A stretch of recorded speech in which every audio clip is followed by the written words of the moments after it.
Kalau minggu lalu, kata Paus Fransiskus, kita merayakan kebangkitan Kristus, maka hari ini kita menyaksikan kebangkitan para murid Kristus. Dan kesempatan ini tidak dialami oleh Yudas Iskariot.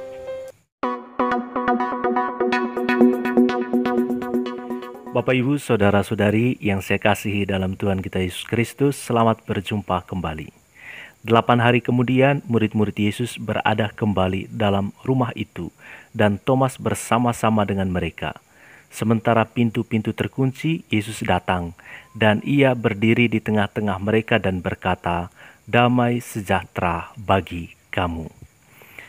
Pada hari Minggu Paskah kedua atau Minggu Kerahiman Ilahi ini, Gereja Katolik mengajak kita semua untuk jangan takut mendekati kerahiman Allah yang tiada batasnya. Melalui Santa Faustina Kowalska, Yesus pernah berpesan begini, "Jangan biarkan jiwa-jiwa takut untuk mendekat padaku. Walaupun dosa-dosa mereka sangat besar, kerahimanku sangatlah besar." Secara konkret, Paus Fransiskus dalam bula pemakluman tahun Yubileum Kerahiman Ilahi Luar Biasa tahun 2015 menulis bahwa belas kasih Allah akan selalu lebih besar daripada dosa apapun, dan tidak seorang pun dapat memasang batas pada kasih Allah yang selalu siap untuk mengampuni. Dari pesan Yesus kepada Santa Faustina, yang kemudian diformulasikan secara konkret oleh Paus Fransiskus, secara pribadi, saya justru lebih membayangkan pribadi Yudas Iskariot. Andai saja Yudas Iskariot masih hidup dan ada bersama para murid saat Yesus menampakkan dirinya, maka perkataan Yesus, "Damai sejahtera bagi kamu," tidak hanya tertuju kepada Petrus, Yohanes, Thomas, atau para murid yang lain, tetapi juga tertuju kepada Yudas Iskariot. Sebagaimana Yesus tidak membahas lagi penyangkalan Petrus atau mempersoalkan kembali ketidaksetiaan para rasul, Yesus yang adalah wajah kerahiman Bapa pasti juga tidak membuat hitung-hitungan terhadap Yudas Iskariot yang pernah mengkhianatinya. Bisa saja kita mengatakan bahwa inilah kekeliruan Yudas. Meskipun dia telah menyesali dosanya yang telah mengkhianati sang guru, dia merasa bahwa penyesalan itu belumlah cukup untuk memperoleh pengampunan dari Allah. Mungkin bagi Yudas, hukum mata ganti mata, kematian dibalas dengan kematian, sangatlah cocok untuk membayar lunas kesalahannya. Para sahabat yang saya kasih dalam Tuhan kita Yesus Kristus, bagi kita yang hidup ribuan tahun setelah kebangkitan Kristus, tentu sangat mudah menemukan dan menilai kekeliruan Yudas Iskariot. Padahal kita seringkali lebih parah dari Yudas Iskariot, yang dengan mudah mengkhianati Yesus demi uang, demi jabatan, popularitas, atau demi cinta kepada seseorang, kita meninggalkan iman kepada Kristus tanpa ada rasa bersalah sedikit pun.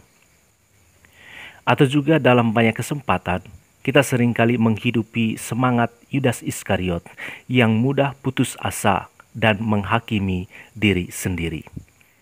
Kita lupa bahwa kita memiliki Allah yang Maha Rahim, Allah yang demi cintanya kepada manusia rela terluka dan wafat di kayu salib. Kita juga lupa Allah yang kita imani adalah Allah seperti seorang gembala yang dengan tekun mencari kita para dombanya yang hilang. Kita juga lupa bahwa Allah yang kita imani adalah Allah seperti seorang perempuan yang menyalakan pelita untuk mencari dan menemukan diri kita yang meringkuk dalam kegelapan dosa. Kita juga lupa bahwa Allah yang kita imani adalah Allah seperti seorang bapa yang dengan setia menanti kepulangan anaknya yang hilang. Dalam Injil hari ini, Yesus menampakkan dirinya kepada para muridnya dan kepada Rasul Thomas yang meminta pembuktian. Yesus memperlihatkan tangan yang pernah ditembusi paku dan lambung yang pernah ditembusi tombak. Yesus yang adalah wajah kerahiman Bapa rela melakukan apapun, asalkan kita tidak tersesat dalam ketidakpercayaan, asalkan kita tidak terkurung dalam keputusasaan, asalkan kita tidak mendekam dalam sikap menghakimi diri sendiri, asalkan kita tidak menjauhkan diri dari Allah dalam pengembaraan hidup yang tidak pasti.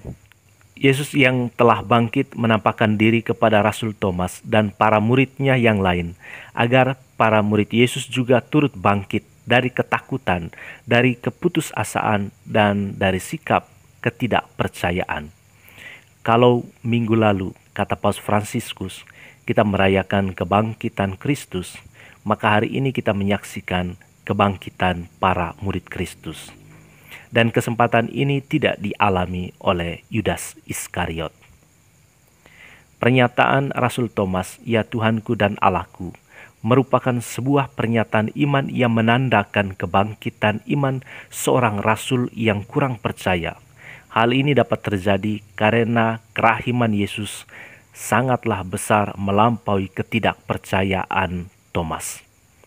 Mari kita bangkit bersama Thomas dan bangkit bersama para murid Yesus yang lain. Sebab berkat pembaptisan kita memiliki identitas sebagai murid Kristus. Tuhan Yesus memberkati kita semua.